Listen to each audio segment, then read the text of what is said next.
Assalamualaikum warahmatullahi wabarakatuh. Bertemu lagi bersama saya Bapak Adi Sanjoyo. Kali ini kita akan membahas tentang prosedur pengujian produk, barang, atau jasa.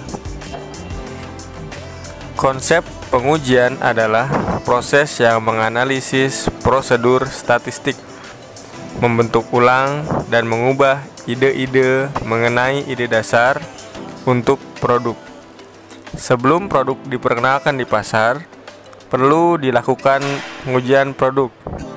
Hal ini membantu untuk mengembangkan titik yang menyatakan kualitas produk, posisi, dan khalayak yang ditargetkan. Studi mengenai reaksi terhadap produk membantu Anda dalam banyak hal, seperti suka, alasan untuk membeli, dan banyak hal lagi. Hal tersebut memfasilitasi konsumen untuk mengevaluasi, dan mereka juga dapat memberikan masukan selama proses pengembangan. Pengujian produk.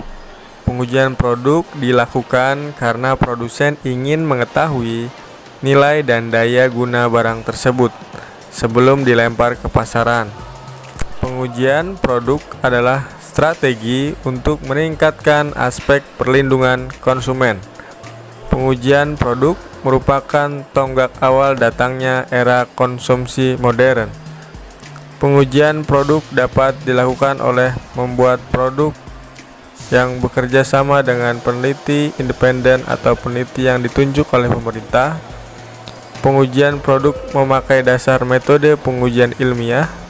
Namun terdapat pula beberapa pihak yang melakukan pengujian produk dengan metode ciptaannya sendiri demi memenuhi kriteria-kriteria tertentu. Pada tes perbandingan, 2 atau lebih sampel produk yang sama dijadikan objek eksperimen dalam suatu kondisi yang sama. Tujuan pengujian produk. Ada beberapa tujuan dari pengujian produk, yaitu sebagai berikut. Yang pertama, memastikan bahwa persyaratan spesifikasi, regulasi, dan kontrak produk dapat terpenuhi. Yang kedua, memutuskan apakah produk tersebut sudah berjalan di jalur yang semestinya. Yang ketiga, alat demonstrasi produk. Yang keempat, menetapkan kesesuaian produk terhadap penggunaan akhir. Yang kelima, menyediakan dasar komunikasi teknis suatu produk. Yang keenam, menyediakan informasi perbandingan dengan produk-produk lain.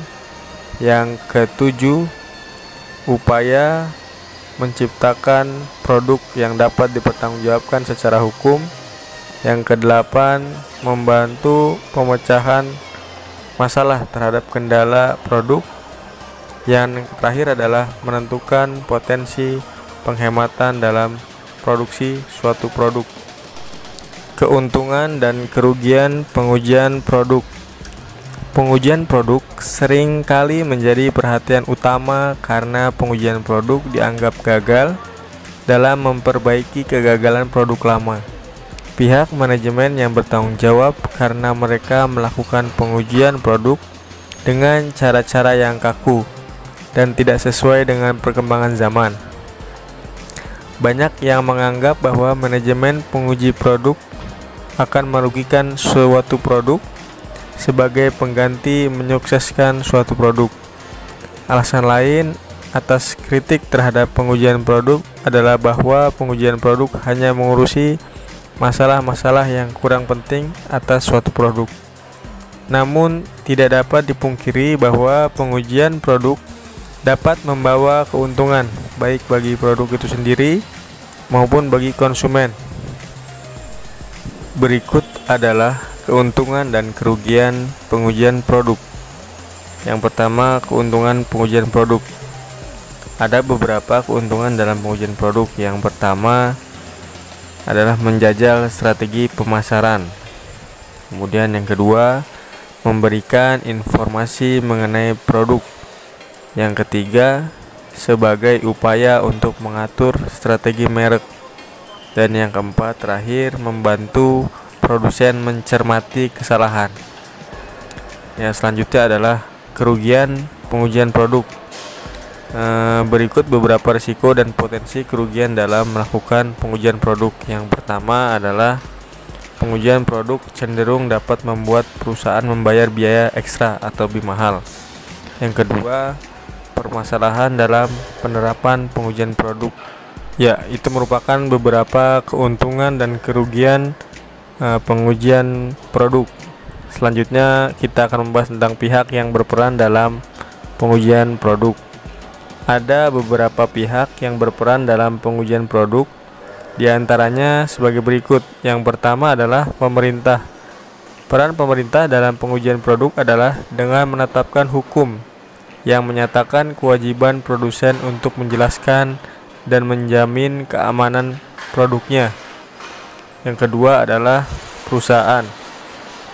Peran perusahaan dalam pengujian produk adalah menyediakan produk dan layanan yang sesuai dengan standar perusahaan.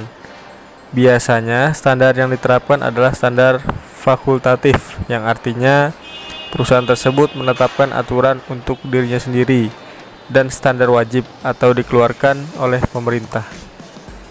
Di dunia internasional, pengujian produk juga dilakukan melalui suatu badan penetap standar internasional yang dikenal dengan International Organization for Standardization atau yang disingkat dengan ISO.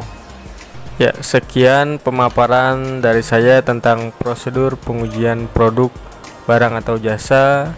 Kurang lebihnya mohon maaf. Sampai bertemu di materi-materi selanjutnya. Assalamualaikum warahmatullahi wabarakatuh. Terima kasih.